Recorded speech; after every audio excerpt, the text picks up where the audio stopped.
네, 여러분 안녕하세요. 조홍만입니다. 오늘 우리가 불교를 좀 살펴볼 텐데요. 우선 여러분, 이 불교에 대한 그 성격 규정을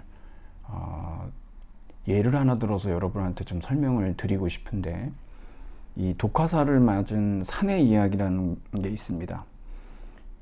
여기 이제 말룬키아 퓨타라고 하는 사람이 이제 붓다에게 묻는 거죠. 이제 이 사람의 어떤 질문 형태는 뭐 우주는 영원한 것인가 아닌가, 유한한 것인가 무한한가, 영혼은 육체와 동일한 것인가. 벌써 대단히 질문 자체가 사변적이고 추상적이잖아요.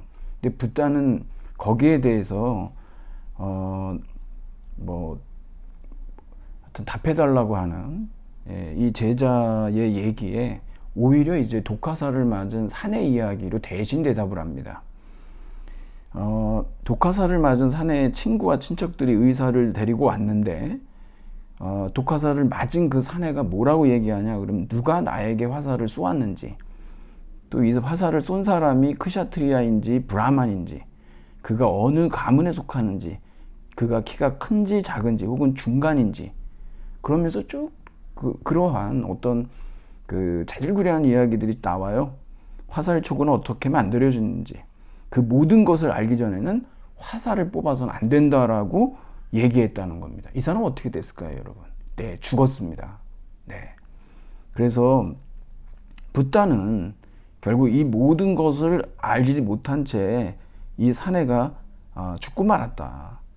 그러니까 이러저러한 이런 철학적 문제 있지 않습니까? 뭐 세계는 영원하냐, 뭐 세계는 무한하냐, 유한하냐, 이런 것들에 대한 논쟁이나 논란보다는 오히려 사성제라고 하는 거 있죠. 네 가지 성스러운 진리가 있거든요.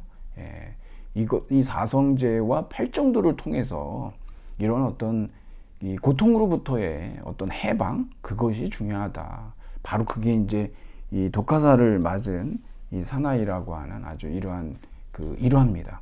이걸 통해서 여러분들이 아실 수 있다시피 이 불교라고 하는 이 종교는, 이 세계 종교는 아주 특별한 현실 인식을 가지고 있어요. 이 불교는 한마디로 뭐냐 그러면 이 고라고 하는 거 있죠. 이 괴로움이라는 거, 이 고통으로부터의 해방에 관한 그러한 가르침입니다. 네. 그 화살의 종류라든가 누가 쏘았는지, 뭐 화살 촉은 모양이 어떤지, 이러한 문제는 결코 중요하지 않다. 일단 뽑아야죠. 그래서 치료를 해야 되지 않겠습니까? 그러한 얘기죠. 이 불교는요, 여러분, 우리가 처음에 인도 불교를 배울 텐데, 우리 이제 이 힌두교를 배경으로 해서, 이 기원전 6세기 정도가 되잖아요. 그러면 이제 겐지스강이 있습니다. 겐지스강. 그 겐지스강 주변에서 이제 신흥 세력들이죠. 이런 어떤 상공업층이라든가 농업계층이라든가 이런 그 신흥 계층들이 생겨나면서, 그러니까 이 베다 종교, 이 브라만 종교 있지 않습니까? 이 브라만교에 대한 어떤 반발, 그러한 이제 종교들이 등장을 하기 시작합니다. 이 불교는요, 바로 그때 이 브라만교하고 여기 이제 우리가 육사외도라고 표현을 하거든요. 육사외도 중에는 다음에 우리가 살펴보게 될 자인화교도 들어 있습니다. 어떤 아주 철저한 유물론을 주장한다든가, 도덕 부정론을 주장한다든가, 불가지론을 주장한다든가, 이러한 6 부류의 이런 철학파들이 있었습니다. 그래서 불교는 이러한 육사외도도 그리고 브라만교도 모두 비판하면서 등장한 그러한 종교가 되겠습니다. 여기에서 이제 아무래도 중요한 것은 뭐냐, 이따 우리가 살펴보겠지만 역시 중도와 연기설이라고 하는 거죠. 우리가 이제 불교의 핵심 사상이 뭘까요? 라고 얘기한다면, 불교는 보통 철학이 아니고 보통 종교가 아닙니다, 이게. 근데 우리가 많은 것들이 있지만, 무와 연기? 이 무와 연기 정도. 이것을 그 무화설하고 연기설하고 이 두 가지를 무와 연기 이렇게 여러분들이 알고 계시고 이걸 통해서 이제 이 세계 종교로서의 불교에 우리가 접근해 볼 수가 있겠습니다. 여러분들한테 제가 이제 뭐 수업 안내문을 통해서도 말씀을 드렸는데 결국 이 불교라고 하는 이 어떤 고통의 치료학이라고 우리가 얘기할 수가 있겠죠. 예.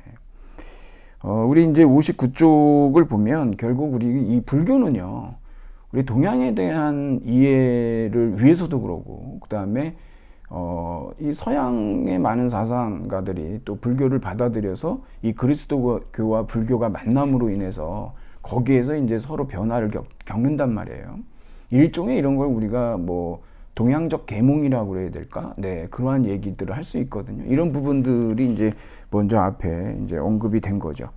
그래서 여러분들이 뭐 그렇게 한번 보시고 60쪽으로 가면은 이제 창시자 붓다의 삶과 가르침이 있습니다. 근데 좀 엄밀하게 얘기하면 붓다라고 하는 이 말이 여러분 여기 나와 있다시피 이거는 이제 부처, 불타, 불 이렇게다라고 얘기하는데 사실은 깨달은 자라는 뜻이죠. 붓다가. 예, 여기에 이제 부드흐라고 하는 게 깨닫다라고 하는 뜻이거든요. BUDH라고 하는 거 있지 않습니까? 이게 깨닫다라고 하는 어근이에요. 그래서 여기서 붓다 이렇게 나오는 건데 진리를 깨달은 자라는 뜻이죠. 근데 사실상 그 우리가 이제 붓다의 뭐 생애다라고 얘기하지만 사실 처음부터 붓다는 아니었죠. 미래의 붓다죠. 그러니까 여기 61쪽의 출생과 성정에 보면은 붓다의 생애에 대해서 이렇게 돼 있는데 조금 뭐 상관은 없지만 좀 엄밀하게 얘기하면 여기서는 이제 고타마 시타르트라고 이렇게 얘기를 하고 그러고 나서 이제 깨닫고 났을 때 우리가 열애나 붓다 이렇게 얘기를 하는 거죠. 여러분들이 그 어떠한 뭐 그 출생과 성장에 대한 얘기들은 여러분들이 이제 이걸 좀 읽어보시면 여러분들이 아실 텐데 우리 이제 오강란 선생님께서도 그런 얘기 하셨지만 이 생애가 굉장히 좀 그 어떤 신화화돼 있습니다. 아무래도 뭐 워낙 이 불교라고 하는 이 세계 종교의 창시자로서의 붓다기 때문에 아무래도 이러한 뭐 좀 비보통적인 출생이라고 이렇게 얘기하시는데 그럴 수밖에 없겠죠. 그 사실은 뭐 도슬천에서 내려와서 이 마야 부인의 모태 속에 들어가는데 이때도 여러분 아주 얼마나 이렇게 그 순수한 임신인지, 예. 그래서 크고 흰 코끼리가 마야 부인의 이제 오른쪽 옆구리로 들어가는 그런 꿈을 꿨고, 그래도 이제 어떤 태몽이겠죠. 그래서 이제 임신을 하게 된 겁니다. 그러다가 이제 왼쪽 옆구리로 또 나왔다라고 하는 이러한 이제 얘기가 있죠. 그래서 여기 이제 고타마, 시타르타 외에 뭐 석가모니라고 우리 얘기했는데 사카모니, 사카족의 성자, 뭐 세존 이렇게도 하는데 역시 이제 붓다라고 하는 것은 이제 깨달은 자, 진리를 깨달은 자라고 하는 거죠. 그래서 여기 63쪽의 세 번째 줄에 보면 성불하기 전에 붓다는 우리가 고타마라고 한다든가 시타르타라고 부르는 것이 맞다라는 말씀입니다. 그 성자 아시타가 이제 이렇게 또 출생했을 때 와서 보고 거기 두 번째 단락의 마지막에 보면 선택적 운명이에요. 세속의 삶을 살면 위대한 왕이 되고 출가 구도자가 되면은 위대한 스승, 즉 붓다가 된다라고 하는 그런 예언을 했다라고 얘기를 하죠. 네, 뭐 이런 그 출생 신화가 이제 있고 여러분 64쪽에 가보면 네 가지 광경이 있어요. 여기서 이제 솔직히 인생의 의미, 특별히 이 30살이라고 하는 것이 특별한 의미를 갖는 나이인데요. 우리가 나중에도 이제 예수도 마찬가지고 그 다음에 이제 그 마호멧도 마찬가지고 그러지만 이런 특별한 나이에 30에 이 어떤 이 시타르타도 이 고타마 시타르타도 이제 어떤 깨달음을 얻는 거죠. 근데 이제 여기도 이제 얘기가 나와 있지만 사실 생로병사를 서른이 될 때까지 모른다는 건 말이 안 되지 않습니까? 근데 그것에 대해서 새로운 차원에서 바라볼 수 있게 됐다는 거. 근데 이 아버지의 이러한 어떤 그 아들에 대한, 아들이 왕이 되기를 바라는 그러한 그 마음 때문에 아들의 어떤 바깥 외출에 대해서 상당히 이제 그 준비를 많이 했지만, 여기 여러분 두 번째 단락쯤에 이렇게 보면은 신이 노인으로 가장에서 나타났다 이런 말들이 있죠. 사실은 이 고타마 시타르타가 이제 그 출가를 하기 전까지만 해도 신들이 많이 도와줍니다. 여러분들이 이 불교에서 신을 인정하지 않느냐? 그렇진 않아요. 그런데 이 신들도 다 윤회를 한다는 거예요. 사실은 이 신들이 이런 고통으로부터의 해방을 주는 데 있어서 사실 무능력하다, 무력하다라고 불교에서는 봅니다. 이게 굉장히 많이 다른 점이죠. 무신론을 주장하는 거는 아니에요. 분명히 신들이 있습니다. 하지만 그 신들조차도 윤회의 이 수레바퀴를 벗어나지 못한다라고 하는 거예요. 그래서 여기에서는 이제 신들이 이 시타르타를 도와줘요. 하지만은 출가하고 나서는 순전히 시타르타 혼자 본인이 고행을 통해서, 그리고 나중에 또 중도의 길을 가지만 6년 동안 아주 피나는 그러한 수행의 길을 간다라고 하는 것이 여러분이 중요합니다. 그래서 이제 생로병사의 괴로움을 깨닫고 그 다음에 성을 넘어서 출가를 하고 이 설산에 들어가 가지고 6년간 고행을 하죠. 그리고 이제 마라라고 이 마귀가 있지 않습니까? 이렇게 이제 항복을 받고서 그래가지고 이제 부처가 되는 것이죠. 근데 여기 66쪽에 보면은 그 결혼해서 아들이 있죠. 이 아들이 이름이 뭐냐 그러면 라훌라라고 하는데 이게 걸림이란 뜻인데요. 그리고 왜 이 석가모니가 이렇게 결혼해서 아들을 낳을 때까지 있었느냐? 그것은 그 인도의 이게 풍습이었기 때문에, 그것은 인도의 관습이기 때문에 그것을 일단 지키고 나갔다라고 보는 입장들도 있어요. 아무래도 이제 그 시대가 갖고 있는 그런 어떤 관습들이 있었겠죠.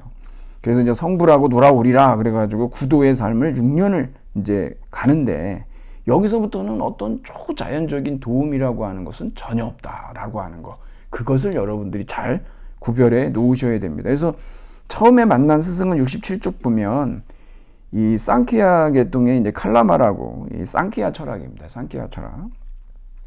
그리고 또 다음으로 찾아간 스승이 이제 그 우드라카인데, 뭐 여기서는 이제 요가의 기법. 여러분 우리가 이제 살펴봐서 알지만 이 쌍둥이 학파라고 얘기하지 않습니까? 이 두 학파에서 주장하는 거는 뭘까요? 여기에서는 뭐냐면, 여러분 이 그 상키야든 요가든 간에 하나는 이제 이론이고 하나는 실천의 방법이긴 하지만, 여러분 우리가 힌두교에서 배웠지만 힌두교의 모든 철학학파들이 기본적으로 어디서부터 나옵니까? 바로 우파니샤드에서부터 나오거든요. 그 우파니샤드의 기본 사상이 뭐예요? 버마 일여죠. 브라흐만과 아트만은 하나다라고 하는 거예요. 브라흐만이 아트만이고 아트만이 브라흐만이다라고 하는 이 동일성을 얘기한단 말이에요. 여기에서도 이 사람들이 주장하는 건 뭐냐면 그 자아의 존재라고 하는 거 있지 않습니까? 이것을 이제 실체로서의 자아를 주장한단 말이에요. 아트만을, 참된 자아를. 하여튼 뭐 그 만족을 못했고, 그 다음에 이제 다음으로 어딜 가냐 그러면 이제 고행을 합니다. 아주 정말 이건 뭐 목숨을 걸고 하는 거죠. 이거 여러분 이 단계를 볼 필요가 있고, 그래서 이제 5 비구니하고 이 고행자들하고 아주 이렇게 뭐 보통 뭐 아주 엄청난 정말 목숨을 건 절체절명의 고행을 계속했는데, 더 이상 이런 방법으로는 어떤 깨달음을 얻을 수가 없겠다. 그래가지고 68쪽으로 가보면 고행을 중단하고 뭘로 가냐 그러면 중도예요. 여러분 이거 중요한 겁니다. 그래서 이 석가모니는 고행이 아닌 이제 중도의 길을 가고, 이게 굉장히 중요해요. 그리고 나서 이제 보리스 밑으로 이제 자리를 옮겨서 이 죽음의 신, 마귀죠. 이 마라에게 3가지 시험을 겪는데, 69쪽으로 가보면 두 번째 이제 시험에 있어서 이 대지가 나의 증리다 그래가지고 여러분 이제 그 부처님 상을 보면은요 오른손 손끝을 땅에 대고 있잖아요. 이걸 갖다가 항마 촉진이라고 하거든요. 여러분들도 아마 많이 이렇게 그 절에 가서 법당이나 이런 데 보면은 아마 이런 모양들을 여러분들이 아실 수 있을 겁니다. 이게 이제 두 번째 시험에 대해서 이 대지가 나의 증인이다라고 하는 그것을 이제 항마 촉진이라고 하는 겁니다. 그래서 결국은 여기에서 이제 이 성불을 해서 부처님이 됐는데, 그래서 그 71쪽 6, 7년의 고행 끝에 35세의 나이로 이제 성불을 했다라고 하고, 72쪽으로 가보면 두 번째 단락에 보면은 붓다 이후 모든 불도는 바로 붓다의 이 성불 체험, 이것을 재현하려는 사람이라고 보아도 무방하다. 네. 이건 여러분들이 한번 읽어보세요. 이런 생애들에 대해서 상당히 어떤 그 신비화되어 있는 거는 사실이지만 이 과정들 어떻게 해서 결국은 그 고타마 시다르트가 붓다가 됐는지에 대해서 여러분들이 좀 살펴보시고, 그리고 여러분 이제 이 73쪽으로 가보시면 거기 이제 마지막 단락에 누구에게 가서 가르칠까라고 생각하다가 여기 이제 5 비군이 있었지 않습니까? 같이 고행했던. 이 사람들이 이제 이렇게 이제 이 죽을 먹는 걸 보고 이 사람하고는 같이 고행을 못 하겠다 해서 떠났었거든요. 근데 이들을 찾아가서 이 바라나시는 뭐 아주 여러분 중에서도 혹시 가보신 분이 계실지도 모르겠지만 갔다 오신 분 얘기 들어보면 굉장히 정말 그 성스러운 도시죠. 바라나시. 네. 뭐 유튜브도 많이 나와 있습니다. 한번 이렇게 보시면. 그래서 이제 바라나시 외곽에 있는 그 녹야원에서 최초로 이제 설법을 합니다. 그리고선 이제 뭐라고 그랬냐? 그러면 74쪽으로 가보면 중간 좀 내려서 보면은 이제부터는 자신을 열애라고 불러라라고 얘기합니다. 마치 이제 예수가 자신을 인자라고 부르듯이 그러한 내용들이 있는 것이죠. 이게 이제 기본적으로 여러분 어떻게 출생을 하고 성장하고 출가했고 그래서 어떤 깨달음을 얻어 성불했는지에 대한 뭐 짤막한 우리가 이제 뭐 그렇게 한번 살펴본 겁니다. 자, 그러면 여러분 우리가 이제 이 사성제하고 팔정도로 들어갈 거예요. 이거 굉장히 중요한 이 불교에서 아주 핵심적인 그러한 설법입니다. 이 붓다의 설법. 제가 여러분들한테도 뭐 인도 불교의 시대 구분에 대해서도 좀 질문을 했는데 제가 여러분한테 제공해 드린 자료를 보면 거기에 잘 나와 있거든요. 우선 여러분 인도 불교는요. 이 붓다가 이제 가르치는 시기하고 그다음에 붓다 사후 100년 이걸 우리가 뭐라 그러냐 그러면 초기 불교 또는 원시 불교 또는 근본 불교라고도 불러요. 그러고 나서 어떻게 되냐면 이제 부파 불교라고도 하고 아비달마 불교라고도 해요. 이 아비달마라고 하는 게 조금 이따 여러분 살펴보겠지만 우리가 이제 사막 중에 경이 있고 율이 있고 논이 있어요. 이건 많은 이제 부처님의 가르침인 이 경에 대한 학자들의 해석을 얘기하는 겁니다. 논이라고 그래요. 아비달마라고 그러거든요. 그래서 이 부파 불교를 우리가 아비달마 불교라고도 불러요. 제가 이걸 왜 여러분한테 말씀드리냐면 여러분들이 이 불교 관련 서적들을 보시잖아요. 그러면 아비달마라는 말이 있어요. 그런 책도 있습니다. 아비달마의 철학이라고. 그러면 무슨 아비달마가 뭐지? 이러실 수 있기 때문에 낯설게 접근하시지 말라고 제가 가르쳐 드리는 겁니다. 네. 아비달마 불교는 부파 불교예요. 부파 불교라고 하는 거는 많이 이렇게 많이 쪼개져 있다는 얘기입니다. 그러니까 처음에는 상자부하고 대중부 두 개로다가 이걸 이제 근본 분열이라고 하거든요. 이게 이제 나뉩니다, 이게. 이따 내가 얘기하겠지만. 그러고 나서 이게 더 가속화되는 거예요. 그래서 여기에서 이제 뭐 설일체 유부라든가 경량부 또 나중에 이제 대승 불교로 또 가겠죠. 여기에서 이제 18부에서 20부 해가지고 많은 소승의 부파 불교들이 나오기 때문에 요 시기를 부파 불교라고 그래요. 그러고 나서 대승 불교가 나옵니다. 그러니까 여러분이 이 순서를 잘 알아두세요. 초기 불교, 부파 불교, 대승 불교. 그리고 제가 나눠드린 그 자료를 보시면 거기에 대한 설명이 있어요. 이런 시기 구분을 여러분들이 알고 계셔야 돼요. 이게 이제 인도 불교와 관련된 겁니다.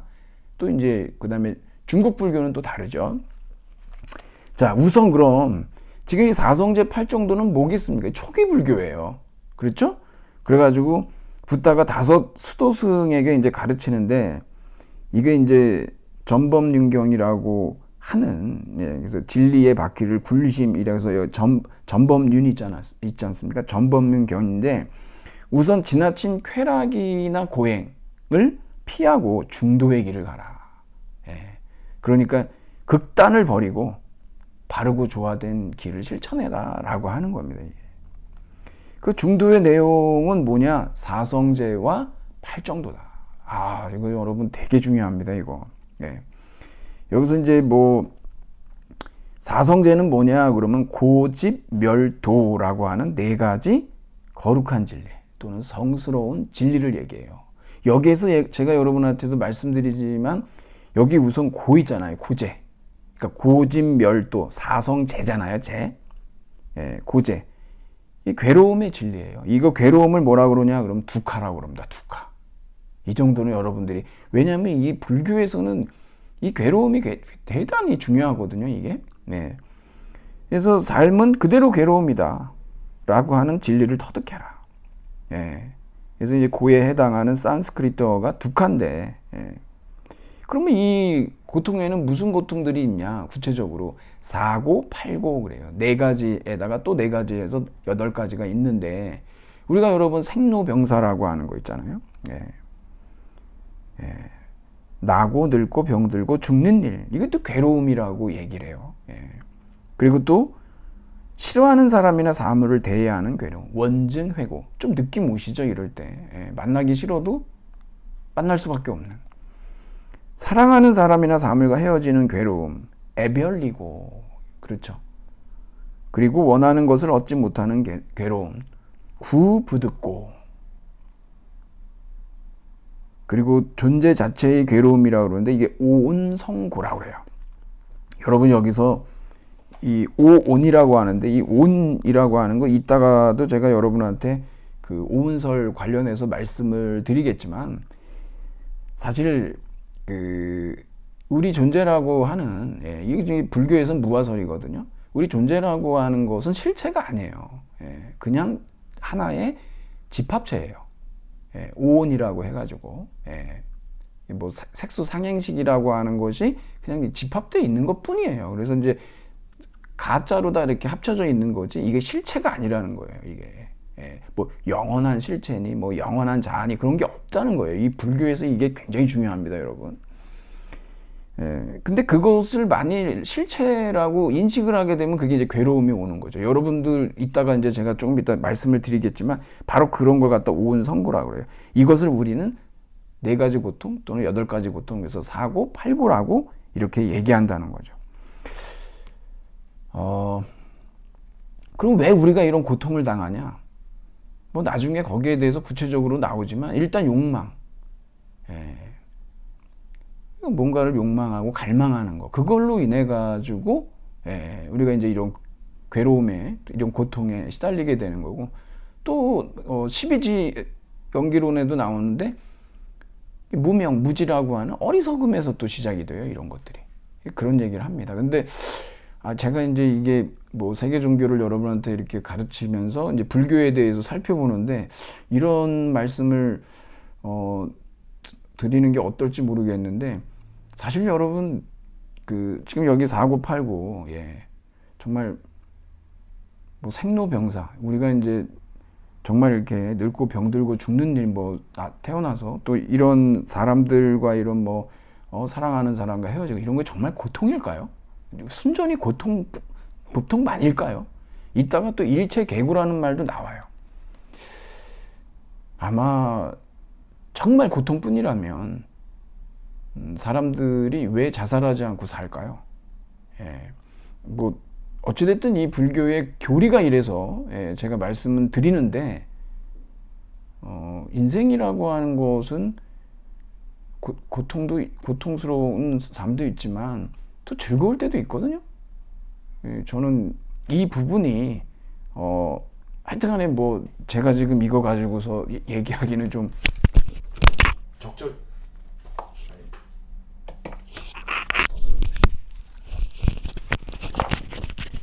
네.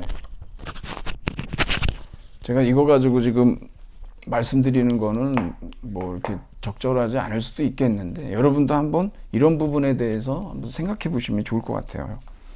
자, 좋습니다. 뭐 하여튼 뭐 인간이 하여튼 뭐 이렇게 이 고제에 대해서 이렇게 얘기를 했고, 또 여기서도 오광남 선생님 말씀하시지만 뭐 비관적이냐 낙관적이냐 이런 거보다는 현실 인식이다 그러는데, 글쎄요, 예, 저는 참 이런 부분은 좀 동의하기가 조금 어렵네요. 제 개인적인 생각에는. 예. 자, 어찌됐든 그래서 이제 두 번째로 넘어가 보죠. 76조. 그 집이니까 집재가 있어요. 집착이죠. 그러니까 괴로움이라고 하는 게, 삶이 괴로움이다라고 하는 게 고재예요. 그럼 집재는 뭐냐 그러면, 그럼 고통의 원인이 뭐냐? 집착에서 일어난다는 거예요. 여기 집착, 정욕, 애욕, 욕심, 욕정 이런 것들로 인해서 결국 괴로움이 생긴다는 거예요. 그럼 멸제, 괴로움을 없앨 수 있다는 진리예요. 이게 상당한 복음이겠죠. 왜 그러냐 그러면은 결국 이 열반, 이 고통 없는 상태가 가능하다라고 하는 거, 고통으로부터 해방이 가능하다라고 하는 거, 이게 이제 멸제라고 하는 거예요. 예. 그리고 이제 도제가 있죠. 이 도제는 뭐냐 그러면, 그러면 이제 그러한 고통 없는 상태가 가능한데, 어떻게 하면은 그러한 상태에 도달할 수 있느냐, 그 방법론, 그 길, 그게 바로 도제예요. 이 도제에 바로 8정도가 있어요. 예. 그래서 8가지 요소로 구성된 하나의 길이죠. 왜? 도제에 8가지 8정도가 있는 거니까. 여기에 여러분 1번부터 8번까지 이렇게 있는데, 한번 여러분들이 뭐 정견, 정사, 정어, 정업 이런 거 한번 잘 읽어보세요, 여러분. 이거 뭐 아주 무의미하진 않아요. 근데 여러분께 제가 좀 말씀드리고 싶은 거는 5번에 보면 정명이라고 하는 게 있어요. 정명? 남에게 해를 주지 않는 직업을 갖는 거. 여러분, 우리가 직업 선택에 분명히 자유가 있죠. 근데 좋은 직업은요, 그 일을 하면 할수록 보람이 있어야 된다고 저는 생각해요. 그러기 위해서는 남한테 해를 주는 직업을 갖는 거, 보람이 있을까요? 그래서 이제 여기 붓다는 이 사성제 8정도를 통해서, 예, 정말 우리가 그런 열반에 도달하기 위해서는, 그런 고통으로부터 해방을 얻기 위해서는 뭐 여러 가지 많은 것들이 필요한데, 여기 정명도 들어간다는 거. 예. 여러분들이 앞으로 어떤 직업을 선택하고 여러분들이 나가려고 하는 어떤 개인적인 꿈, 이런 것들과 관련됐을 때도 다른 사람에게 어떤 도움이 되고, 그 사회에 뭔가 이렇게 어떤 이바지할 수 있는, 뭐 가능하면, 예, 그러한 직업을 갖는 거에 대해서도 좀 여러분들이 진지하게 고민해 보시면 좋을 것 같습니다, 여러분.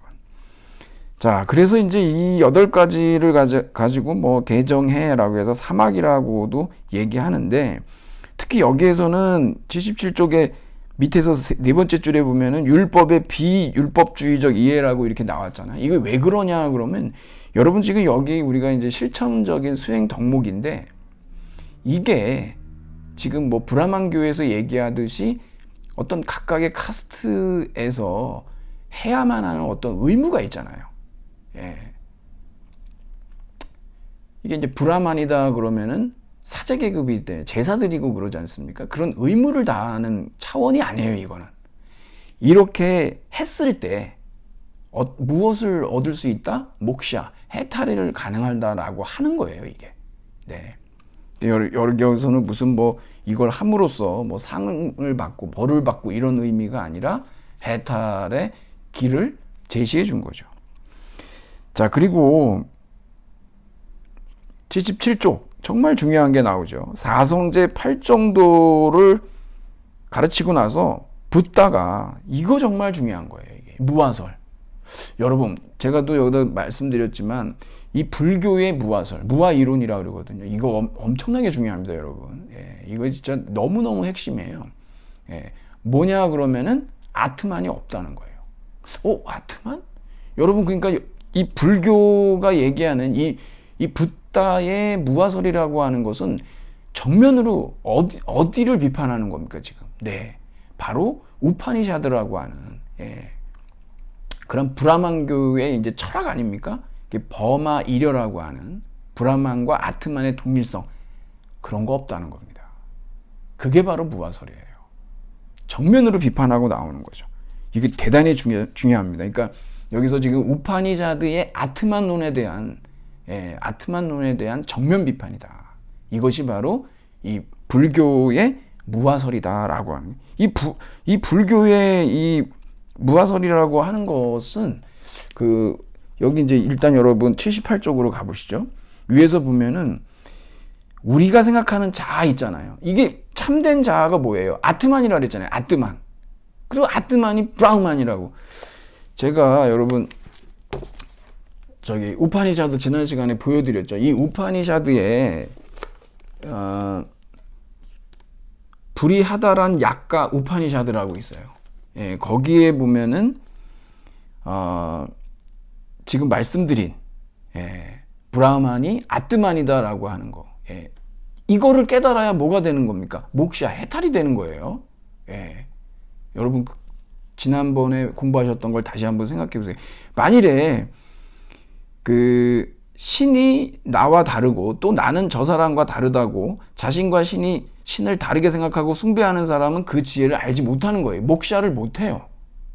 예, 결국 우주의 궁극 실제인 브라흐만과 참된 자아인 아트만이, 내가 브라흐만이고 내가 아트만이고 아트만이 브라흐만이고 브라흐만이 아트만이다라고 하는 범야 이료를 깨달았을 때, 그랬을 때 결국 목샤에 이른다라고 하는 거.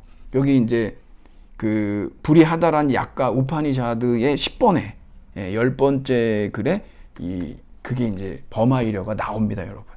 근데 거기에 대한 정면 비판이에요. 지금 그럼 어떻게 된 거냐? 이 우파니샤드의 아트만론을 지금 공격하는 건데, 우리가 생각하는 자아는 실체가 아니에요. 예. 실체라는 건 뭐냐? 불변의 자아, 영원한 자아는 없어요. 이게 불교의 무화설이에요. 이게 진짜 중요한 거예요, 이게. 그래서 여기서 이제 마차 얘기가 나오는데, 사실은 여러분 마차라고 안 하고 수레라고 많이들 얘기해요. 수레의 비유. 여기 지금 나온 것처럼 여러분 여기 뭐 나우판자 바퀴 뭐 이런 거 밧줄 다 이런 거 있지 않습니까? 이런 걸로 이루어져서 그 전체를 갖다가 그냥 우리가 수레라고 부르는 거지. 이름에 불과한 거죠, 이게. 예, 지금 그냥 서로 모여 있는 거예요. 묶음이에요, 묶음. 예, 묶음일 뿐인 거예요. 이거 다 쪼개지면 끝나는 거죠, 이게. 그러한 어떤 수레가 실체로서 있는 게 아니에요. 그래서 여기서 보면은 우리에게 5가지 존재 요소가 있다고 그랬죠? 네. 5 elements인데 이걸 온이라고 그래요. 아까 제가 말씀드렸던 온 있지 않습니까? 온. 예. 그러니까 이 색수상행식이라고 그러는데, 이 물질 있죠. 우리가 이제 우리 육체를 가지고 있잖아요. 여기에 인간의 육근이라고 하는데, 우리가 뭐 눈으로 보고 뭐 맛보고 씻고 뜯고 맛보고 다 하잖아요. 그런 육근으로 이 감정 느껴요. 그리고 생각도 하고, 이 행이라는 거는 충동, 의지거든요. 뭘 의지도 하고, 의식은 식별하죠. 이런 것들 5가지 요소가 있는데, 이게 그냥 일시적으로 모여 있는 거예요. 여러분, 그러니까 우리가, 나라는 존재가 사실은 없어요. 그냥 잠깐 모여 있는 거예요. 예, 다 흩어지고 없어진단 말이에요. 실체가 아니라는 거예요. 그러니까 불변의 자아, 여러분들이 자아의 정체성 그래가지고 자기 존재의 어떤 확고부동한 어떤 그 근거성을 가지고 있다라고 여러분들이 생각하시는 것을 불교에서는 아니라는 거예요. 예, 없다는 거죠. 그런 실체로서의 자아가 없다. 그래서 이것을 갖다가 이제 자아에 대한 집착, 자아 중심주의 뭐 이런 식으로 이런 것들에 대해서 이제 거부하는 겁니다. 그러니까 우리 자신이라고 하는 존재는 어떤 존재냐 그러면 나라고 할 만한 그러한 실체가 없고 계속해서 변하는 거예요. 연속적으로 변할 뿐이라는 거예요. 여기서 우리가 얘기하는 뭐 자기동일성이라든가 그걸 우리 여기서는 자성이라 그러거든요. 무자성이라 그래요. 자성이 없다. 이 무아설은 정말 멋진 거예요, 여러분. 이것이 결국 우리를 집착하지 않게 해요. 나라고 하는 존재가 없다고 생각하면 뭘 집착할 게 있겠어요. 불교가 가지고 있는 엄청난 가르침이에요, 이거. 여러분들이 가끔씩 인생을 살면서 너무 힘들 때 이것을 좀 활용해서 마음의 평안을 가지실 수가 있어요. 이거 굉장히 도움이 많이 되는. 그러니까 이제 자아가 허구다 뭐 이러면서 그 다음에 여러분 여기 삼법인이라고 하는 게 나오는데 재범무와 재행무상 일체계고 열반적정까지 여기다 넣으면은 이제 사법인이 되기도 하는데 재범무와는 뭘까요? 이 세상에 존재하는 모든 것들이 있잖아요. 사물이든 세상, 모든 것들은 그런 실체가 없다는 거고. 그 다음에 재행무상, 모든 것들이 또 영원하지가 않아요. 세계가 영원할 것 같습니까? 세계도 무상해요. 일체 무상하다는 거예요. 그냥 태어나서 머물다가 변하고 없어질 뿐이라는 거예요. 일체계고. 여기 두카 나오죠, 여러분. 두카. 제가 이게 아까부터 여러분한테도 조금 하여튼 뭐 제가 그래도 이 진리를 깨달은 자로서의 어떤 붓다. 그렇게 이제 보는 거죠. 하여튼 좋습니다. 네. 그래가지고 이 삼법인을 또 이렇게 얘기를 합니다. 이런 그 어떤 사성제와 팔정도와 그 다음에 이 무아설하고 그 다음에 이 삼법인 이런 것들은 여러분 불교 그러면요 이건 꼭 알고 계셔야 돼요. 아주 기본적인 것들이고 핵심을 이루고 있는 겁니다. 이게. 그 다음에 여러분 이제 불교 공동체가 설립됩니다. 이게 이제 붓다가 살아 있을 때 지금 그래가지고 여기서 보면 불교 공동체 뭐 상가라고 이렇게 얘기하는데 그래서 여기서 이제 뭐 재가신도, 출가신도 뭐 이렇게 나오고 근데 79쪽의 세 번째 줄 가면 여러분 이게 굉장히 파격적인 거예요. 이게 이제 불교가 가지고 있었던 굉장히 파격이고 이런 것들이 사실상 어떤 이 힌두교의 이런 어떤 카스트 제도 있지 않습니까? 거기하고 굉장히 다른 진보적이고 어떤 불교 개혁이죠. 이런 것들이. 사성제도에 따른 차별을 다 무시해버리고 누구나 여자도 받아들였다는 거예요. 이게 이제 신흥 종교의 힘이기도 하겠죠. 얼마나 폐단이 많았으면 이렇게 불교가 혁신을 이뤘겠습니까? 그래서 이제 사성 평등 사상이라고 하는 거. 이게 이제 만민 평등주의인 거예요. 이게 이 불교의 뭐 아주 얼마나 이게 그 파격적입니까? 이런 것들. 그래서 여러분들이 이제 이것도 한번 읽어보시고. 그래서 이제 45년을 설법을 하시다가 80세로다가 이제 결국 열반에 이르렀다. 그래서 이제 80쪽으로 가면 이제는 그 붓다의 가르침, 그 설법을 스승으로 삼아라. 모든 것은 덧없다. 게을러하지 말고 부지런히 정진해라. 역시 마지막에도 모든 것은 덧없다. 그래서 다 흘러간다는 거죠. 그런 실체나 아뜨만 뭐 이런 게 없다. 그래서 543년에 이제 붓다가 이제 그 대열반에 듭니다. 그러고 나서 여러분 이게 이제 초기 불교고 원시 불교고 근본 불교인데 그러고 나서 어떤 문제가 생기냐 그러면은 그 가르침을 다 구전으로만 알고 있었단 말이에요. 근데 이거 불교 경전을 간행할 필요가 있겠죠. 왜냐하면 그 먼저 들었던 사람들도 죽고 이게 이제 그리스도교도 똑같아요. 나중에 가보면. 그래서 이제 모여서 결국에 가가지고 이거를 경전을 편찬할 수밖에 없는데 그런 걸 우리가 결집이라고 그러는데 이게 이제 1차 결집이 있고 2차 결집이 있고 3차 결집이 있습니다. 그래서 일단 1차 결집에 보면은 여기에서 이제 이 제자였던 이제 안한다가 있잖아요. 82쪽의 첫 번째 줄에 보면 안한다. 이와 같이 나는 들었다. 뭐 이렇게 해서 붓다의 말씀을 우리가 수트라라고 그럽니다. 경이에요. 경. 이거 아주 권위 있는 책이란 얘기예요. 여러분들이 무슨 경 이러잖아요. 그 권위 있는 책이란 뜻입니다. 그 다음에 이제 그 승단의 규범이나 규례가 또 있겠죠. 이걸 율이라고 하고요. 그리고 이제 불멸 후 100년. 이때 제2차 결집이 있습니다. 그리고 기원전 247년에 3차 결집이 있죠. 그래가지고 여기에서 구전으로만 내려오는 것을 3차 결집에서 이제 문자화를 하는 겁니다. 그래서 경과 율을 문자화하고 그 다음에 학자들의 주석, 커멘터리를 갖다가 여기 이제 논이라고 그러죠. 여러분 그 뒤에 나오는 그 영어 단어 읽으면 뭐가 됩니까? 이게 바로 아비달마예요. 그래서 여러분 부파 불교는 아비달마 불교라고 그랬죠. 이러한 학자들의 수많은 주장들이 있는 거예요. 뭐 설일체 유분이, 경량분이 그래가지고 그 18개, 20개 되는 그러한 많은 부파들이 각자 자신들의 아비달마를 주장하는 것이죠. 그래서 이렇게 뭐 3장이라고 경률론을 갖다가 3장이라고 얘기하는데 특히 여러분 여기서 이 3장은 뭐를 얘기하냐 그러면은 인도에서 만든 그 불교 경전, 인도에서 만든 불교 경전을 우리가 특히 3장이라고 그래요. 그리고 나머지 불경을 통틀어서 뭐라 그러냐 대장경이라고 그러는 거예요. 이게 여러분 구분해 두셔야 돼요. 이게 어떻게 되는지. 그래서 이후에 이제 대승불교가 이제 성립이 되죠. 계속해서 이 부파불교가 계속 쪼개집니다. 그래서 기원후 1세기까지 그러면서 그때 대승불교가 등장해요. 대승이 등장하는데 거기에서 이제 이 반야바라 밀다경이라고 그러는데 이 반야경, 반야신경 이러는데 이 반야경이 기원후 300에서 500년 사이에 이게 만들어지고 그 다음에 600년에 법화경, 700년에 화엄경, 그 다음에 아미타경 이래서 이거는 대승경정들이에요. 그러니까 여러분들이 인도 불교의 이 시기를 여러분들이 이것을 잘 정리해 두시면 되겠습니다.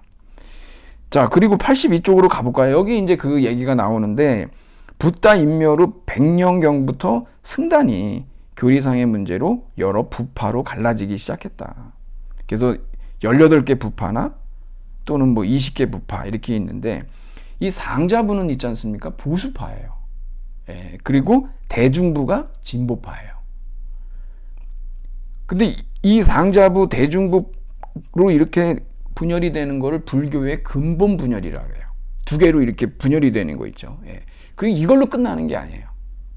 18에서 20부파까지 나가죠. 지말 분열이라고 그래요. 그래서 근본 분열이 있고 지말 분열이 있고 계속 이렇게 하다가 기원후 1세기에 가서 이 대중부가 대승불교로 가는 거예요. 그리고 여러분 여기 이제 상자부 있지 않습니까? 이런 상자부는 이제 소승으로 그렇게 이제 가게 되는 거죠. 대승불교하고 소승불교, 사실 소승불교를 누가 이름 붙였냐 그러면 대승불교에서 얘기한 건데 여러분 소승이나 대승이나 절대로 우열을 나누시면 안 됩니다. 이거는 대승불교에서 소승불교를 좀 폄하하느라고 이렇게 말을 만든 건데 여러분들은 거기에 구애받으시면 안 된다는 얘기예요. 그래서 이제 83쪽에 보면 대승불교는 부파불교의 어떤 그 사변적, 개인적, 소수 엘리트 중심적인 성향에 반대한 진보적 승려들에 의한 일종의 평신도 운동이다 그랬거든요. 이 부파불교가 아비달마 불교라고 제가 말씀을 드렸죠. 이들은 이 부파불교는 기본적으로 여러분 이 붓다도 마찬가지지만 어떻게 성불 했습니까? 이것은 뭐냐면 개인이 각고의 노력을 통해 가지고 누구의 도움을 받는 게 아니에요. 자력구원이에요. 자력구원. 이것이 불교 정신이었어요. 사실은. 그런데 그러다 보니까 사변적이고 개인적이고 소수 엘리트 뭐 출가했을까요? 제가 승일까요? 출가하죠. 전문적으로 출가를 해가지고 오로지 이 해탈만을 바라는 거예요. 완전히 이제 세속을 떠나서. 그래서 이제 여기 뭐 대승불교 신봉자들은 소승은 개인 구원에만 관심이 있는데 그러니까 이 사람들은 아란이 되려고 한다. 이게 이제 아란하고 보살관하고 달라요. 근데 이 보살은 뭐냐 그러면 이게 이제 대승불교의 보살관인데 그러니까 대승하고 소승이 이상적으로 생각하는 존재가 소승에서는 아라한인데 대승에서는 보살이에요. 그리고 이 보살은 뭐냐 그러면은 이게 범부 보살관이라 그래가지고 누구나 여러분 이렇게 보살이 될 수가 있습니다. 그리고 이 보살은 아라한하고 다른 게, 이 아라한은 자리, 즉 자신의 이익만 추구한다고 그러는데 꼭 그렇진 않아요. 이게 이제 대승이 그렇게 말을 해서 그러는데 꼭 그렇진 않습니다. 그런데 이 대승불교는 자리탈이에요. 자신도 이익을 얻지만 다른 사람들에게도 또 이익이 되도록, 예, 그렇게 이제 자리이타라고 얘기하는 거죠. 자비도 베풀고 이타주의고 뭐 출가자든 재가자든 구분 자체를 안 하는, 이런 게 이제 대승불교가 가지고 있는 특징이라고 하는 겁니다. 그러니까 여러분 여기에서 이제 소승과 대승이 어떤 차이점들을 가지고 있는지, 근데 이게 대승의 입장에서 소승을 너무 지나치게 좀 폄하한 부분들이 있는데 여러분들은 그렇게 생각하시지 않으셨으면 좋겠습니다. 자, 그리고 인도에서 생긴 대승불교의 이제 대표 학파가 이제 뭐 이 중간 학파하고 유가 학파가 있는데, 이거 아주 대단히 이게 중요하거든요, 여러분. 이게 굉장히 중요한데, 일단 여러분, 이 양대 산맥이에요. 예, 이게 지금 뭐냐 그러면 대승불교라고 그랬죠, 여러분. 이거 지금 아비달마 불교, 부파 불교 아니에요. 이미 기원 후 1세기에 대승불교로 온 거예요. 그때의 양대 산맥이 중간학파하고 유가학파예요. 그리고 사실 부파불교에서 대표적인 부파가 뭐냐 그러면 설일체 유부하고 경양부라고 있어요. 이거 말고도 여러분들이 찾아보시면 부파들이 굉장히 많은데 설일체 유부가 또 유명해요. 예. 그래서 설일체 유부에 관한 책도 있어요. 그런데 대승에서는 중간하고 유가, 또는 이걸 갖다 유가 유식학파라고 그래요. 유식학파. 여러분 이 유식 있지 않습니까? 이 유식론, 이거 인식론인데 정말 이거 대단합니다, 이게. 예, 이건 뭐 서양 인식론이 이거 못 따라갈 정도예요. 엄청나요, 엄청나. 하여튼 여기 지금 중간학파부터 한번 볼게요, 여러분. 이 진짜 대단한 사람이에요. 이 나가르주나라고도 하고 용수라고도 하는데, 정말 이 중간학파는 이 반야경 있지 않습니까? 예, 아까 우리 반야바라 밀다경 있지 않습니까? 이 반야경, 반야가 이게 지혜란 뜻이에요. 반야가. 반야경 계통의 경전에 근거해서 2세기경에 이 사람을 제2의 부처라고 합니다. 제2의 붓다. 어느 정도인지 아시겠죠? 이 수준이. 이 나가르주나, 용수, 이름 외워놓으세요. 나가르주나. 저는 까먹은 적이 없어요, 이 사람에 대해서는. 이 사람이 창시한 학파인데 이 중간 학파가 이게 공사상. 여러분 공사상이 뭐냐 그러면 다 공이라는 건 연기라는 거예요. 연기가 뭐냐 그러면은 여러분 의존해서 생긴다는 거죠. 연기설, 인연설. 예, 모든 것들은 다 무엇에 의해서 그것이 생겨나고 또 생겨나고 뭐가 없다는 거예요. 여기에 실체가 없어요. 그냥 앞에 거로 인해서 뒤에 게 생길 뿐이에요. 예, 그래서 공이라는 거예요. 공. 예. 이 공사상이라고 그럽니다. 이걸 갖다 지금 무슨 얘기냐 그러면 자성이 없다. 무아서라고 같은 얘기예요. 이것이. 그래서 여러분들이 의존하여 발생하는 것은 자성이 없다. 무자성이다. 그래서 공이 연기고 연기가 공이다라고 하는 거죠. 이게 이제 불변하는 실체가 존재하지 않는다. 불변하는 실체를 주장하는 게 이게 바로 우파니샤드에서 얘기하는 아트만론이잖아요. 없다는 거예요, 그런 게. 모든 것은 다 연기설이다. 이게 대단한 겁니다, 여러분. 이게 무아설하고 이제 같은 맥락인 거 여러분 아시겠죠? 집착할 필요가 없다는 거예요. 그리고 84쪽에 보면 유가유식학파죠. 이 바수반두라고 하는 사람이 유명한데 이걸 유식학파라고도 하기 때문에 유가유식학파라고도 얘기한다는 거예요. 모든 것은 오로지 마음뿐이다. 이 엄청난 인식론이에요, 이게 여러분. 예. 그리고 이 학파의 사상 중에서 모든 개인 의식의 저장구가 되는 알라야식 또는 아뢰야식이라고도 합니다. 이 알라야식 제8식인데 이게 무의식이에요. 여기도 지금 정확하게 말씀해 주셨는데 사실 서양에서 요거 읽고 나가지고 우리 프로이드 지금은 프로이트의 위대한 점이 뭐예요? 무의식의 발견이죠. 이거 다 도움 받은 거예요, 여러분. 말을 안 할 뿐이에요. 해 아래 새 것은 없어요. 그 사람들이 말을 안 해서 그러는 거예요. 다 가져오고 나서도. 데카르트도 아우구스티누스한테서 코기토 에르고즘을 가져온 거예요. 얘기를 안 해요, 그 사람들이. 근데 여기 이제 이 알라야식, 아뢰야식이라고도 하고, 이게 제8 알라야식인데, 여러분 이게 윤회의 주체예요. 제가 이 얘기를 여러분한테 왜 드릴 수밖에 없냐 그러면, 여러분 불교가 있잖아요. 불교 자체 내에서 만들어낸 불교의 제일 첫 번째 진리가 뭐냐 그러면 무아이론이죠. 무아이론. 그러한 어떤 영원한 자아, 영원한 세계 없죠. 영원한 자아라고 하는, 불변하는 자아라고 하는 그런 실체로서의 자아라고 하는 것은 없다는 거예요. 이거는 불교에서 그 자체 내에서 만들어진 그러한 불교의 그 진리입니다. 외부에서 가져 들어온 게 있어요. 우리가 알다시피 그 힌두교도 마찬가지인데 그 인더스 계곡 문명이 가지고 있었던 그 토착민들이 가지고 있었던 업과 윤회가 있었잖아요. 그렇죠? 마찬가지로 윤회 이론이 또 있어요. 이것은 인도 사람들이 공통으로 가지고 있었던, 그러니까 외부에서 가지고 들어온 거라고 볼 수가 있겠죠. 불교, 이 세계 종교로서의 불교를 보면 이게 양립 가능하냐는 거예요, 여러분. 무아 이론하고 윤회 이론하고 양립이 가능하냐는 거예요. 논문도 있어요, 여러분.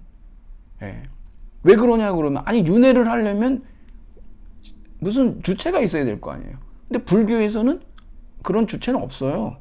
그러면 누가 윤회를 한다는 얘기입니까? 이 두 가지가 불교의 양대 기둥이에요. 어떤 하나도 부정되면 안 돼요. 불교는 무너지게 돼 있어요. 야, 이게 가능한가? 가능합니다, 이게. 이걸 누가 했습니까? 유가유식학파가 해요. 여러분, 여기에서 제8 아뢰야식이라는 거, 알라야식이라는 이 무의식이 있잖아요. 여러분들이 실체로 보시면 안 돼요, 이게. 윤회의 주체이긴 하지만 우리가 생각하듯이 그런 실체가 아니에요.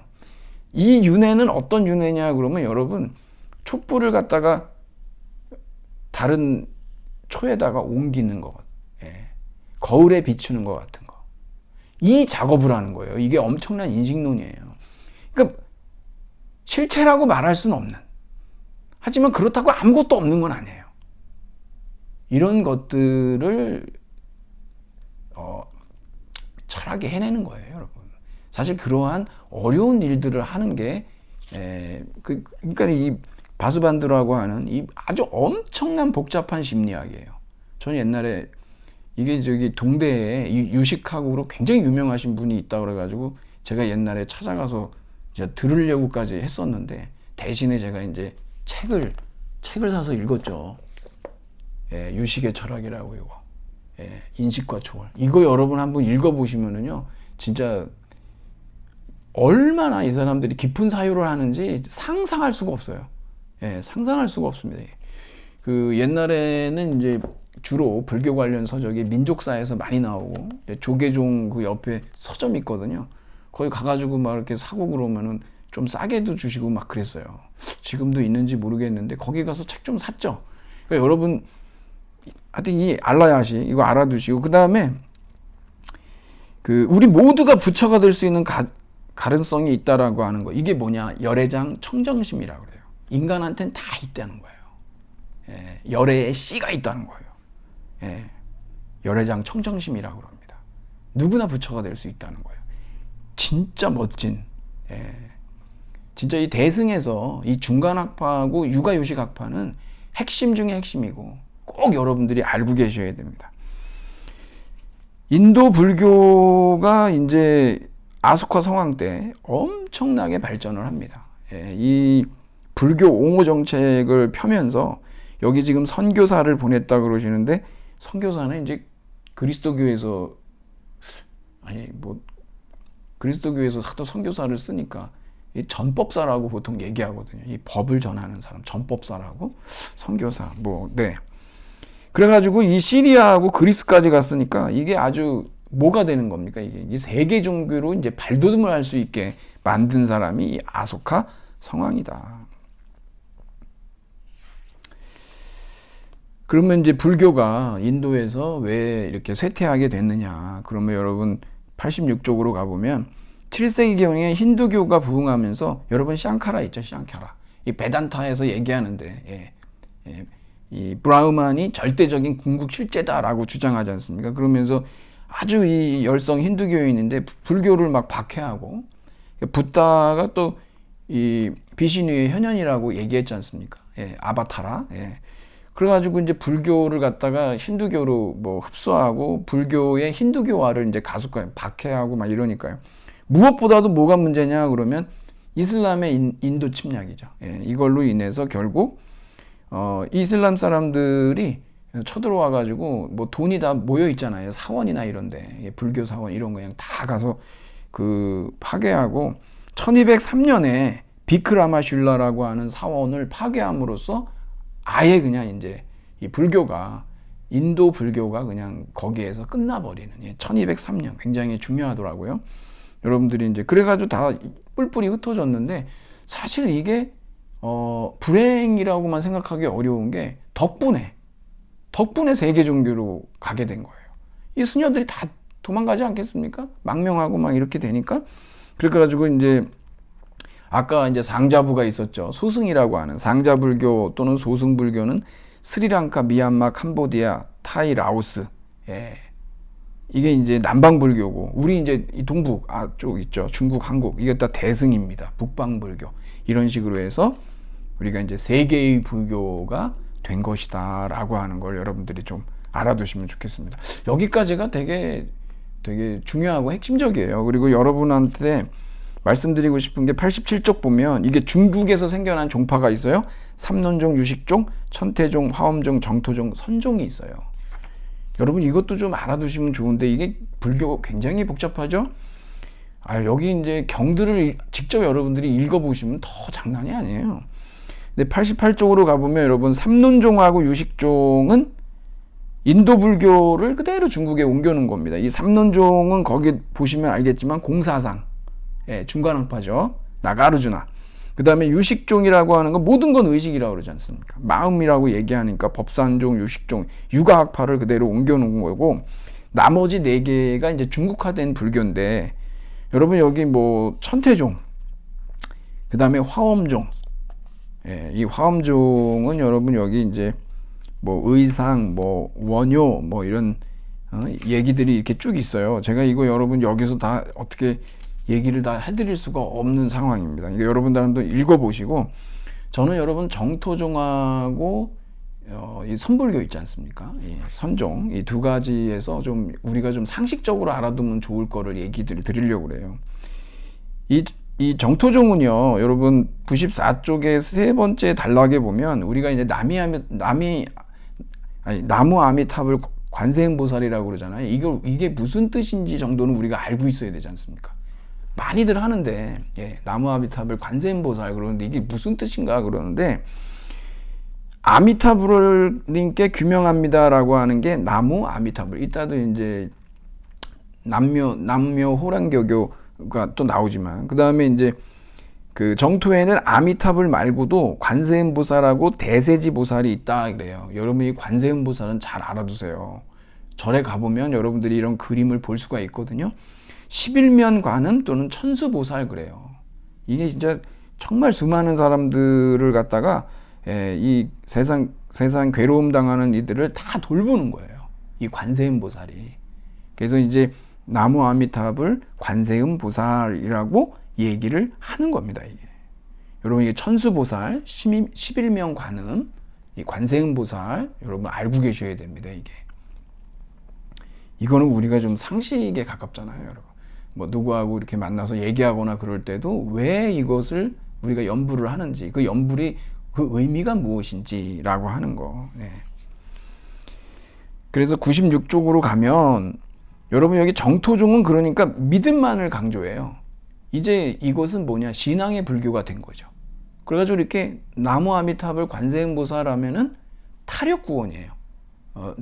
제가 노력하지 않아도 이런 어떤 아미타불이 또 관세음보살이 이렇게 도와줘가지고 이렇게 이제 우리가 뭐 해탈에 이르는. 그런데 이 자력불교가 이제 이게 선불교예요. 선불교. 젠이라고도 여기 이렇게 하죠. 선종으로 한번 가보겠습니다. 그래서 여러분 뭐 달마 얘기도 이렇게 나오고, 이 99쪽으로 여러분 가보면 두 번째 단락에 그 6대조인 이 선종의 6대조인 이 해능선사가 있어요. 제가 여러분한테 이 해능선사가 무엇으로 6조가 됐는지를, 여러분 이게 선문선답이라고 이렇게 책이 있습니다. 여기 참 재밌는데, 여기서 이제 이 6조 해능, 중국 선종에 제 6조인 해능이 있는데, 이 대사가 아버지를 여의고 호르몬이 밑에서 뗄나무를 해서 파는 생활을 했어요. 그러다가 그 금강경 있는 소리를 듣고 마음이 열려가지고 그 황매산에 오주 홍인대사가 있다는 얘기를 듣고 어머니를 떠나 황매산으로 가서 그의 제자가 됐습니다. 여기서도 지금 여기 보면 5대 홍인이 있지 않습니까? 근데 어떻게 6대조가 이 해능선사가 됐는지 굉장히 유명한 얘기예요, 여러분. 이거 상식으로 좀 알아두세요. 어느 날 인종스님이 열반경을 강의하고 있었는데 거센 바람에 깃발이 펄럭이고 있는 것을 본 두 스님이 서로 다투기 시작했다. 한 스님이 말했다. 바람이 움직이는 것입니다. 깃발이 펄럭이는 거예요, 깃발이. 그러니까 바람이 움직이는 것이다 그랬더니 다른 스님이 아니다. 깃발이 움직이는 것이다 그래가지고 서로 입씨름을 하는데 끝이 안 나는 거예요. 그러니까 해능이 이걸 듣고 뭐라 그랬냐. 밥하는 사람이거든요, 해능은. 바람이 움직이는 것도 아니고 깃발이 움직이는 것도 아닙니다. 그랬더니 강사가 물었어요. 그럼 무엇이 움직이단 말이냐 그랬더니 이에 해능이 두 사람 마음이 움직이는 겁니다. 야, 진짜 6대조 같죠. 그래가지고 이 강사가 바로 해능의 제자가 되기를 청했고, 이렇게 해서 이 선종의 6조가 된 거예요. 이게 해능선사, 6조인 해능선사의 아주 유명한 이 얘기예요. 그리고 여러분 또 재밌는 얘기 하나 또 제가 해드릴게요. 이게 이제 사실 다나소불이라 그래가지고 굉장히 또 유명한 얘기예요. 이게 다나선사가, 이분도 이제 다나선사죠. 선사가 낙양의 해림사에 머물고 있을 때인데 날씨가 하도 차서, 겨울 날씨가, 법당에 목불 있죠. 나무로 만들어낸 그 불상을 꺼내다가 도끼로 쳐가지고서는 쪼개가지고 불을 지폈어요. 그랬더니 그 절에 원지주 있잖아요. 달려오더니 펄쩍 뛰면서 막 고함을 치면서 이럴 수가 있느냐. 근데 다나선사는 태연하게 말을 해요. 나는 부처를 태워서 사리를 얻으려던 참이네. 이렇게 해요. 그랬더니 원주가 더욱 화를 내면서 목불인데 무슨 놈의 사리가 나오겠느냐고. 근데 그렇게 말하는 그 상황에 이미 깨달음을 얻었죠. 무슨 얘기인지 아시죠, 여러분? 목불을 태우니까 아니 어떻게 이렇게 경망스러운 이렇게 불경한 짓을 할 수 있냐고 막 소리를 지르니까 사리 얻으려고 그런다. 그러니까 아니 목불에서 무슨 사리가 나오냐고 이렇게 얘기하면서 결국은 이 사람의 어떤 그런 고정관념 있지 않습니까? 그것들을 다 깨버리는, 이게 이제 선불교가 가지고 있는 그러한 특징이기도 하죠. 깨침. 그래서 99쪽으로 가보면 선의 핵심은 깨침이다. 사토리, 일본의 뭐 사토리 세대 막 이렇게 얘기도 하고 그러지 않습니까? 네.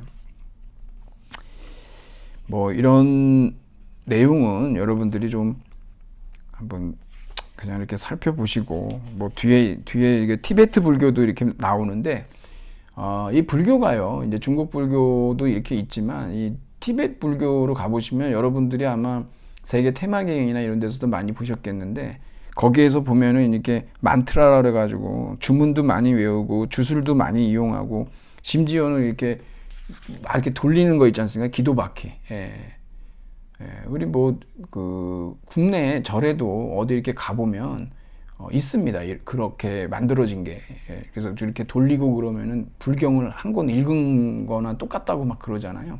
그런 것들이 뭐라 그러냐 그러면은, 우리가 이제 이것을 갖다가 106쪽에 보면은 티베트 불교 밑에 보잖아요. 그러면 탄트릭이라 해서 이게 미르이 불교라고 그래요. 미르이 불교. 그러니까 굉장히 많이 이제 그 세속 종교하고 민간 신앙하고 섞이면서 많이 이제 주술, 주문 뭐 이런 것들을 받아들이게 됐다라고 하는 얘기죠. 티베트 불교를 뭐 라마교라고도 하고, 라마 중에 최고 라마는 달라이 라마죠. 여러분들이 뭐 그렇게 보시면 되고, 이 불교가 서양 사람들한테 굉장히 이렇게 인기를 많이 얻을 수 있었던 거는 이 어떤 평화주의라고 하는 거. 특히 이제 환경보호 운동하고 이러는 분들이 이 불교에서 많이 도움을 많이 받습니다. 또 불교 자체 내에서도 환경 운동을 많이 해요. 그래서 이제 또 깨달음을 강조하고 뭐 이런 부분들이 있는 것이죠. 네, 뭐 이런저런 그 많은 내용들이 좀 있지만, 여러분들이 나머지 부분들은 좀 한번 이렇게 여러분들 좀 읽어 보시도록 하고요.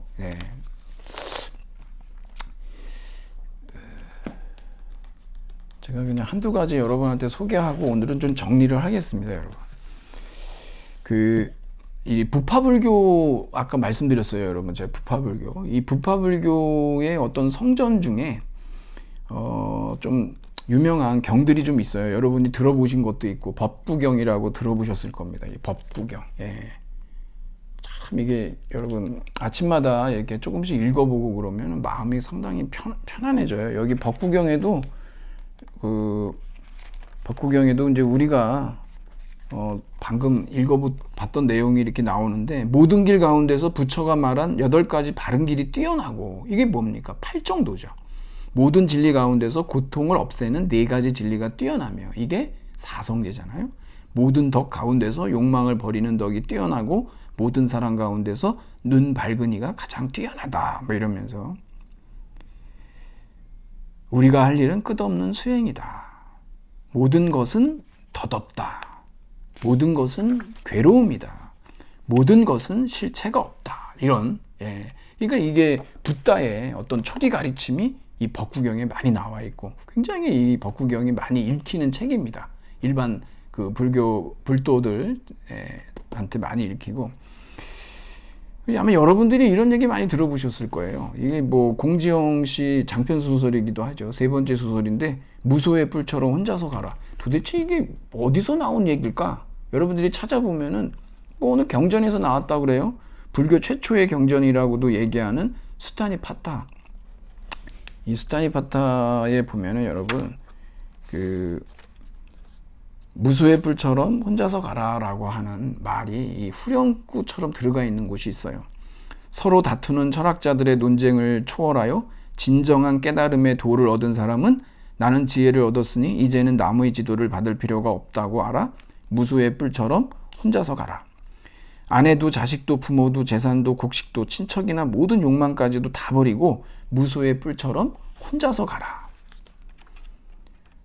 홀로 앉아 명상하고 모든 일에 항상 이치와 법도에 맞도록 행동하며 살아가는 데 있어서 무엇이 근심인지 똑똑히 알고 무소의 뿔처럼 혼자서 가라. 소리에 놀라지 않는 사자처럼, 그물에 걸리지 않는 바람처럼, 진흙에 더럽히지 않는 연꽃처럼, 무소의 뿔처럼 혼자서 가라. 이렇게 있어요. 그래서 여기 이렇게 지금 나와 있는 이런, 여기 이제 무소의 뿔이라고 하는 그러한 챕터에 이렇게 후렴구처럼 계속 무소의 뿔처럼 혼자서 가라 이렇게 나오거든요. 요거를 갖다가 이렇게 공지영 씨가 이렇게 여기 이제 새 여성이 등장하는데, 이게 진짜 뭐 82년생 김지영, 그것에 이제 아주 이 고전적인 그 첫 소설이라고 좀 얘기할 수 있겠죠. 이렇게 대학을 졸업하고 그 어떤 그 한국 사회의 뿌리 깊은 그런 어떤 어떤 결혼 생활에서 발생하는 문제들, 이런 것들을 좀 다루고, 근데 여러분 이 무수의 뿔처럼 혼자서 가라고 이렇게 돼 있지만, 제가 언제 이 코뿔소를 봤더니 깜짝 놀랐어요. 제가 지금 여러분 여기 이거 코뿔소거든요. 무소가 코뿔소인데 지금 왜 이 무소의 뿔처럼 혼자서 가라라고 얘기하냐 그러면은 바로 그 인도에 있는 코뿔소는요, 코가 이 코뿔이 하나예요, 하나. 그런데 코뿔소가 그 인도는 그런데 또 다른 그 아프리카나 뭐 이런 쪽에 있는 코뿔소를 보면은요, 코뿔이 두 개예요. 지난번에 한번 옛날에 봤는데 거의 이제 멸종이 다 됐죠. 유일하게 살아남아 있는 두 마리 그 코뿔소가 있는데 그것은 뿔이 두 개더라고요. 여러분도 한번 검색해 보세요. 만일에 인도에 뿔이 두 개인 그 코뿔소가 있었다고 그러면 무소의 뿔처럼 둘이서 가라 그랬을까요? 예, 아마 뭐라고 썼을지 모르겠지만 인도의 코뿔소는 코뿔이 하나다. 그래서 이렇게 무소의 뿔처럼 혼자서 가라. 예, 여러분들도 예, 이런 글귀처럼 여러분이 가려고 하는 그 길, 정말 무소의 뿔처럼 혼자서 가시기를, 늠름하게, 담대하게, 담담하게 그렇게 가시기를 한번 뭐 이걸 통해서 여러분들이 그런 아이디어도 한번 넣어보시면 좋을 것 같습니다. 네, 워낙 뭐 불교가 이제 그 보통 철학이 아니고 이게 워낙 이게 뭐 넓기 때문에 오늘 저희가 이 정도만 해도 아마 참 잘한 거라고 생각이 들어요. 여러분들이 한번 다시 한번 정리를 해보시기를 바라면서 오늘은 그럼 여기까지 하도록 하겠습니다. 네, 여러분 수고하셨습니다.